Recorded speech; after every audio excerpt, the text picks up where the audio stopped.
folks, and welcome to your outlet for outdoors and Western lifestyle news, The Ben Show.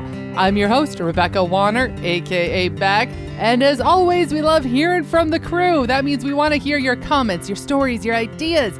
Get a hold of us anytime. Call or text 305-900-2363. Again, that's 305-900-2363, or you can always drop an email to benradioshow@gmail.com. Riding along shotgun is always my producer, sound engineer, and co-host, Jeff Tigger Earhart. First thing of business. First item of business. That's maybe a little proper English. Wow, my English is horrible this morning, Tigger. How you doing over there, college grad? Wow, hard to, I don't even want to show my diploma right now. But regardless. Did you get one? Ouch. I'm just asking. That hurts. That hurts. I didn't actually, all I got was like a copy of one. You didn't get the real one? I don't know if I actually even have the real one. Did you walk on the stage, by the way? Because college graduations are happening now. No. It's weird that we're talking about this. What, are we going to have a reunion? No, I did not walk across the stage for my college graduation. You didn't? I did. No. Yes. No, because when I was a senior in college was when the river flooded, remember? And I'm not going to date myself, but, I mean, it was an epic disaster. It was all hands on deck to sandbag. At NDSU, yes. Sandbagging was going on. The city was in a disaster. Oh, my gosh, that's right. I forgot about that when you graduated. When I graduated, that was not the case. We were all there, including mom, dad, grandma. Did you send out announcements for college graduation? Shut up. You were not that guy, were you? I only invited. Oh my gosh. Okay, my mom made me do this, or actually, I think my dad did, and it was only just a few people, and it was more or less. And I felt bad inviting these individuals because they were cousins that lived in the town that I was graduating from Fargo that were there. So I didn't really want to take money from my cousins. I mean, who invites their cousins? You don't do that. For college graduation, you don't send out announcements. I know. My dad made me do it. Uh-huh. Anyhow, what's going on today? But he did treat everybody to a very, very nice beef supper, okay? We'll put it that way. All right, so yes, I did graduate from college. But you know what today also is? May the 4th be with you is that time of year. Star Wars fans. Ding, ding, ding, ding, which I'm pointing at Tigger right now. I grew up with Star Wars. I am a Star Wars junkie. I grew up with Star Wars as well. Those were the movies, and Tigger and I both agree we love the originals. Right. The new stuff, I mean, there's all these different series that, because we don't have the streaming service, so I don't know what's going on with this. I like the original ones. There's just something about, whether the Empire Strikes Back or the Return of the Jedi.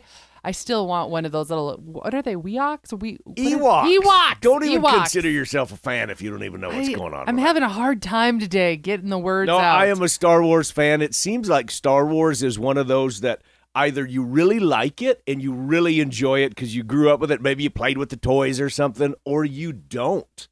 I would agree. There isn't that, yeah, it's okay. I mean, you either really like it or you don't. And my whole family really likes Star Wars. My dad, my mom included, Lisa, Tracy, they all love it. My brothers and I, we really love it too. And I do. I admit, it's one of those binge-watching shows. But again, Tigger and I are binge-watching the original 3. Those are the ones. Now, if you're going to add any of the new ones in, I would highly suggest, and if you're new to Star Wars, go to Google and look up the chronological order that you should watch them. Otherwise, you get extremely confused. You watch this one, and then you watch this one, and you're like, wait a minute, what about da-da-da-da-da-da-da-da? So I would highly recommend doing that. We started that, I think, 2 years ago, and we're still on episode 1 or something like that. Well, that's because we have too many irons in the fire. That's true. And we just haven't had the time to just sit there and binge watch all of them. I don't remember the last time we've ever been binge watched anything other than maybe the news for 30 minutes. There you have it. All right. Also, what is this time of year? Wow, we've covered college graduations. We've covered Star Wars. Yep. Now let's jump to morel mushroom season is in full force. I see am how not. I did that? I'm not. I see the word force. I see what you did there. I'm not a mushroom fan. Don't hate me for this, y'all. I know that I could be drugged through the mud with this, but I just don't like them. Okay, I do not like mushrooms either. Are you like me, Tigger? Why you don't like them is because of the texture? The texture, and there's zero taste with mushrooms. Now, I know with morel mushrooms, I know there's a whole ordeal, and you can make them with sugar, cinnamon, or something. I don't even know. You're looking at me like, no, that's not. I have no idea. No, okay, there you go. I don't know what I'm doing with mushrooms. I just don't like the texture. They don't have much taste to me. I was introduced into morel mushroom hunting when I was spending a lot of time in Michigan and Indiana, and I didn't know what these were either, because you can find them where we live, but very rarely do you find them. However, I learned they are excellent when you fry them up with just some butter and garlic, Is that what you do, salt, fry them pepper. In butter? Yeah. Yeah. You fry them up that I don't way. know how to do my And they are mushrooms. so good. Or if you bread them. So you did like them. Yes. And they're a delicacy. I mean, if you go to buy them, even if you know a guy on the corner that's gone and gotten his stash and sells them, you're going to be paying like pound bag. You're going to be paying like $15 a pound. I do know this, that those people, because I lived in Kansas for a while, and right where I was at, there apparently was some secret morel mushroom spots, but those were legit. Like, you don't share them with anybody. That if you've got a secret spot from a landowner and they let you go and quote unquote hunt for these mushrooms, that's not something that you share. No, you don't. We're talking, it's like a fishing spot you don't share. Right. No, you do not share where your patch of morel mushrooms are with anybody. It's like handed down in the will, I think, is where the location. You're safe with me because I don't even want to try them. But the thing is even if you don't want to try them, there is a lot of fun in hunting for these mushrooms. So did you actually go out and try to find them? I've gone many, many times. And get this, of all the times I've gone, I've only found mushrooms twice. Were they the right kind, though? Oh, well, you do have to know the difference, because there is a difference between the morel mushrooms you can eat and there's a cousin of them that looks similar that you should not eat. That's poisonous, right? Right. Okay. Right. But the biggest thing is I think anyone right now that's listening and they're going, make sure you tell them if they go out hunting for these morel mushrooms what not to do, and that is, when you go to harvest them, you do not pull out the whole mushroom. You make sure you only, you kind of twist it and you cut it off otherwise, so about an inch off the ground. So the stem stays kind of there, so they'll come back next year. So do they only yield one per year? I have no idea. Will they grow back again like later in the summer or something? Well, they will in the fall. A lot of times, as soon as it gets hot out, they disappear. So right now, that's why everyone's finding them on the sides of the hill where the sun is not getting to them. They're kind of in the shade. You find them under dead trees that are laying around. You may have to shuffle some of the leaves away to find them. But these little buggers can grow anywhere from like a couple of inches tall to like, I've harvested some that were like 5-6 inches tall. Beck, if we would go out rustling through the brush this time of year, under the trees and the fallen limbs and all that, there's going to be a buzzworm, and you will lose your ever-loving mind. And that would be the end of your morel mushroom hunt. Well, I know I'm just saying that's exactly what would happen. Past history, I've not ran into a snake. However, do make sure if you're going out hunting for morel mushrooms, you do use insect repellent, because ticks are out and about. And the other thing is if you do harvest them, think about them. Mushrooms, they're spores. So you want to be putting them in a bag that's got holes in it, you know. That it can breathe. Well, not just to breathe, so that in theory, you're shaking off the spores so more mushrooms will grow. Well, look at you. All right. Genius. See, we've just kicked off this show on random topics. That's how we've started it. It is random. But we're going to take a short break. When we come back, we had a listener give us a message after last week's show regarding auctions. We're going to dive into that topic. Stay where you are. The Ben Show will be back right after this.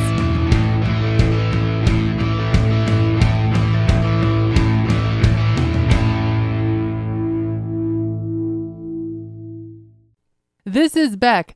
First, I appreciate all of you for listening and making The Bend part of your week. Many of you have asked, how do I catch past episodes? The answer is super easy. Head to thebendshow.com and click on the shows tab. There you can listen to every episode all the way back to episode 1. Podcasters, head to your favorite podcasting app and search The Bend. You'll find us. Be sure to follow and subscribe and never miss another episode again.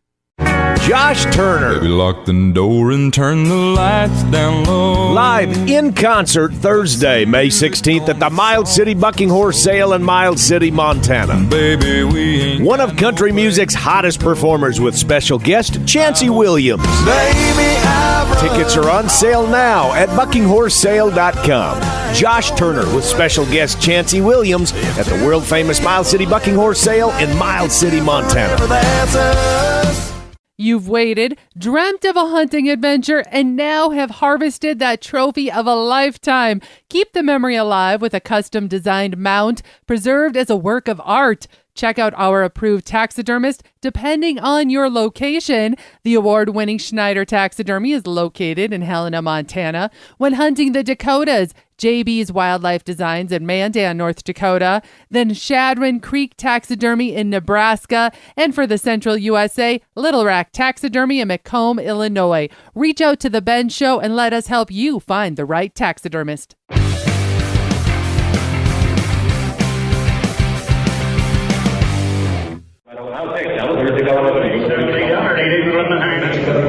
Hello, folks, and welcome back to your outlet for outdoors and Western lifestyle news, The Bend Show. I am your host, Rebecca Warner, a.k.a. Beck, and Ryan Long Shotgun is my co-host and auctioneer, Jeff Tigger Earhart. Last week, we were talking about the best tips we could offer for hosting a successful garage sale, as well as talking about garage sale, rummage sale shopping, and being that buyer trying to find the deals. Well, that generated some discussion. We appreciated hearing from all of you. And one of our listeners, thank you again, by the way, Jill, for reaching out, wanted to know about the auction side of finding the deals. So I'm going to bring Tigger in on this one. As I said, he is our in-studio auctioneer. Yeah, I've been a licensed auctioneer for... Are you doing the math right now? I'm trying to do the math. Yeah, how's that for an auctioneer? It's been 25 plus years, close to 30 years. You've got a lot of experience. I started very young, very, very young. And you have, if I'm correct, you can tell me if I'm wrong, you have sold auctions anywhere from livestock to actually auction sales like on a farm or a ranch to even benefit auctions. Yeah, we've all done that. Why don't you just kind of tell people what you've done? I've done, all of them from, the coffee cups, grandma's auction sale to the big farm auctions to land auctions, purebred livestock, horses. I even was on a crew, part of the Asian International Auctioneers, where I went to Subic Bay in the Philippines, and I was part of one of those auctioneering crews that sold heavy equipment. We actually had to sell it by the peso, which was much, much more difficult. But interestingly enough, they would bring in the American auctioneers versus maybe auctioneers from Europe because, one, we could talk fast, and even though there was a language barrier because there was international buyers from all over the world, mathematics is a universal language. One means one in any language, right? Right. Not necessarily $1 equals 1 peso, but one means one means one. So that's why they brought the American auctioneers in, and I was part of one of the crews that went over there. Yeah, that was pretty cool. Oh, and here I just thought you auctioned off the garter at wedding dances. Yeah, it's funny. Let's cut to a commercial. I had to say it. I did. So Jill had what question? Was it questions of how to find the deals or what to do at the auction or if their family wanted to have an auction or what do they think? No, the question was more along the lines of she has never gone to one because of the intimidation factor. Oh, gotcha. And I will be honest. I mean, I've never auctioneered, of course. I'm not an auctioneer, but I have been a buyer with a bidder number.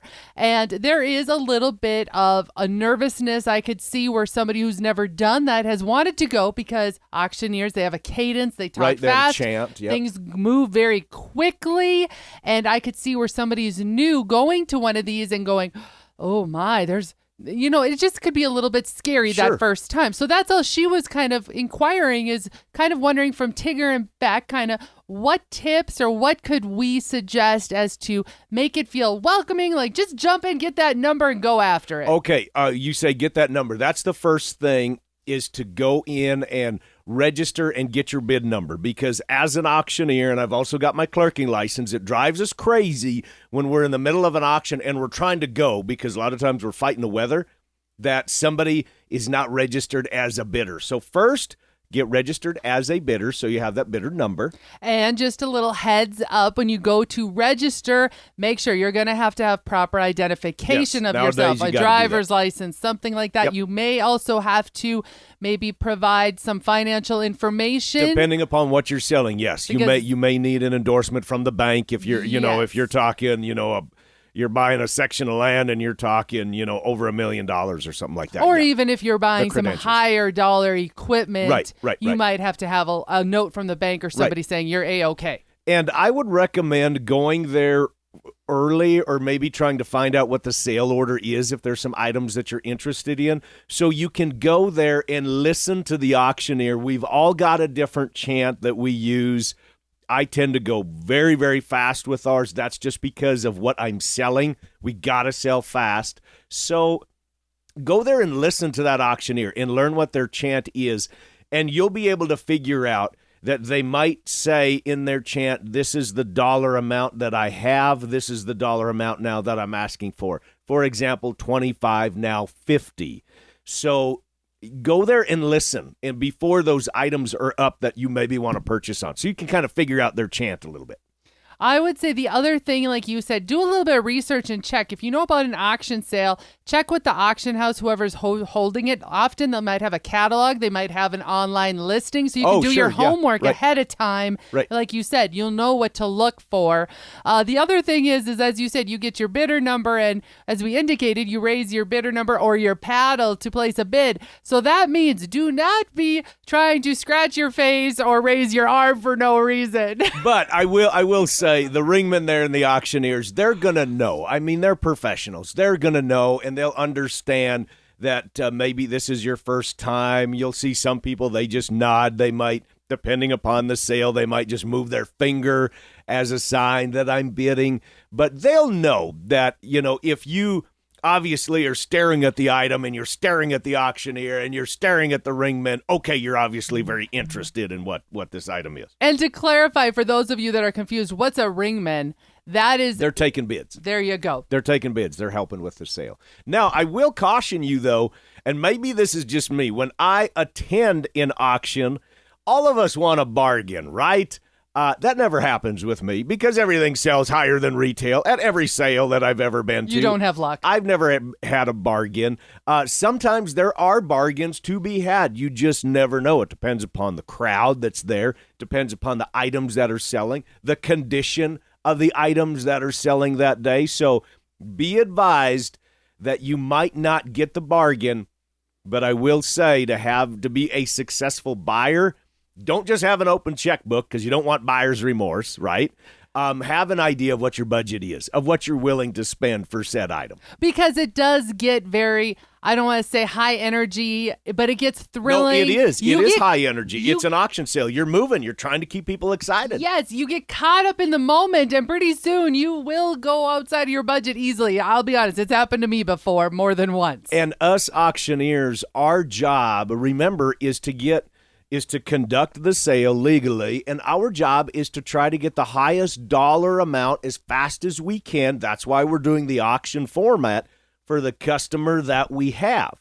So our job is to try to get the most per acre that we're selling. So, I mean, we are going to, if you've got a limit of $500, I'm going to try to take you to that $500. Or That's higher. our job. I mean, we're trying to raise the most money we can for that particular seller of their items. And the other important thing to know before you go to the auction sale or once you get there is to make sure you review the terms and conditions. Yep. Make sure you fully understand what's expected because sometimes you might not be aware there could be a buyer's premium added on to whatever you might have purchased. Sometimes, yeah. Especially with the online sales. A lot of times there's confusion. Right now, a lot of folks, they get into doing the online firearm auctions, for Which example. are very popular. Extremely popular, but you need to know those terms and conditions so you know exactly what to expect, what you're buying for, and you're not sticker shocked if you see an extra percentage tacked on when you buy online versus being right there at the auction. At the live auction. And then also the other side to throw in there is to understand in those terms and conditions the removal of said items. There might be a time frame if you purchase something and you're supposed to take it home. Make sure you're showing up with the pickup, the trailer, whatever it might be, so that you can haul it out of there right away. You mentioned online sales and firearms. It's very popular to purchase firearms at online auctions. Even though there might be a live auction at the hotel, they also have a service where there's bidders from all over the country, because firearms are very, very good investment. And understand also what the rules and regs are in your state for taking possession of said firearm. That goes into livestock too, if there needs to be brand transfers, registration paper transfers, health papers. Just look at those items. And if you're ever confused on something, just pick up the phone, call the auction company. That's our job, is to answer questions, to make you as a potential buyer feel comfortable and competent in coming to our sale. Great way of explaining it, Tigger. So all of you out there that have not been to an auction, give it a try. Head to one. The next one you see that comes up, you might find a treasure you never knew you could discover. Hope you win it. And in the meantime, stay where you are. We're going to take a short break. When we come back, we've got more of The Ben Show.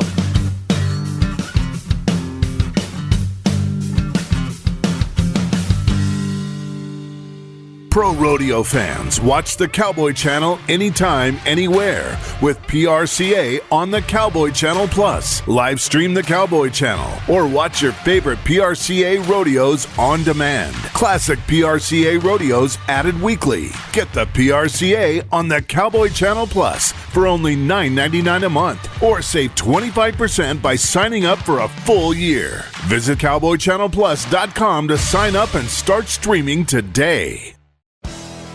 Hey guys and gals, this is John Arman with Ultimate Outdoor Adventures TV. Ultimate Outdoor Adventures TV travels the back roads to the backwaters in pursuit of the ultimate adventure in hunting and fishing. Join Team UOA every week for exciting action in the crosshairs of the outdoors. Catch Ultimate Outdoor Adventures TV on YouTube, Amazon Prime, and make sure to follow Team UOA on Facebook and Instagram to share in the ultimate outdoor adventure. The 2024 world-famous Miles City Bucking Horse Sale starts with horse racing. 6 days with pari-mutuel wagering, May 4th and 5th on Derby days, coinciding with the Kentucky Derby that'll be shown live in Miles City, Montana. Mother's Day is extra special with moms free to the races and more races added May 17th through the 19th. The world-famous Miles City Bucking Horse Sale, where the spirit of the West comes alive. For a full schedule and tickets, head online at buckinghorsesale.com. Welcome back to your outlet for outdoors and Western lifestyle, The Ben Show. I'm your host, Rebecca Warner, a.k.a. Beck, and Ride Long Shotgun is my co-host, Jeff Tigger Earhart, as well as our in-studio auctioneer.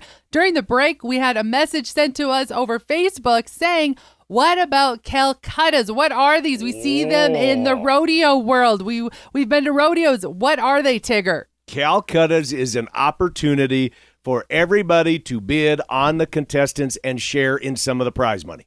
And it is fun. Let me just put it that way. You can buy the athletes. And not just the athletes. You can also buy, say, if you're at a bull riding, you can buy the stock. That's can right. bid against the riders. That's right. And we've been seeing the Calcuttas more and more and more in the fishing tournament world. And we've done a few of them, and they are so much fun doing these fishing Calcuttas. So I highly recommend, if you're curious about really getting a lot of action at your fishing tournament, give us a shout. We would love to visit with y'all. Tigger's done a fantastic job. And like I said, it just added a little bit more spice to what's already happening. Like when he said with the fishing world, these individuals, the tournaments that we've been able to help out with, they'll have their usual buy-ins. Of course, you divide up the money that way. But then these tournaments, these individuals, they'll go and buy each other's teams. Exactly. Double dipping. Exactly. So, winning the tournament money is one thing, but they figured out that if they get a lot of action at the Calcutta and you buy maybe the Calcutta pays four deep or something like that, that you could actually make a lot of money by purchasing said particular team. So those guys that know what they're doing out there, they will buy or try to buy the top, what they think might be the 1, 2, 3, or 4 teams out there because they know that's where the real cash comes in. Hey, if you're really curious about this, give us a shout. Again, that number is 305-900-2363. All right, folks, we're going to call this show wrapped. Thank you to my producer, sound engineer, co-host, and in-studio auctioneer, Jeff Tigger Earhart. Remember, folks, to keep sending in any questions you might have. If you know of something spot-worthy for us to share, a recipe we need to test out in our very own cabin kitchen, as well as your area's field reports. That number, again, you can call and text anytime, 305-900-2363. Again, 305-900-2363, or you can always email bendradioshow@gmail.com. If you missed part of this episode or you want to hear past shows, you can find them all on the website, thebendshow.com, and be sure to subscribe on your favorite podcasting app and to The Ben Show YouTube channel. And if you're looking to change things up for your next event, conference, awards, banquet, considering having us, Tigger and Beck, entertain your crowd, we are PRCA Pro Rodeo card holders. Tigger is a pro rodeo announcer and is licensed to be an auctioneer. He can hold a Calcutta if you'd like to add that to your event. We are also music directors too. From MCs to event headliners, don't worry, we've got your event covered, and it will be one to remember. Thank you to our partners, the world-famous Miles City Bucking Horse Sale, Ditali Outdoors, the Prairie Crocus, Medora Boot and Western Wear, Blue Water Girl Charters, Buckstorm, Little Rack Taxidermy, Mickey's Mustard, ToxicCalls.com, Atlas Tracks, RFD TV, and Wrangler. Finally, a big thanks to all of you listeners out there that came along this week. Whether you're coming or going, stay with us as we ranch it up. And remember to keep up with me, Beck, all week long by following The Bend on Facebook and on Instagram at The Bend Show. This is Rebecca Warner. Catch Beck if you can next week on The Bend.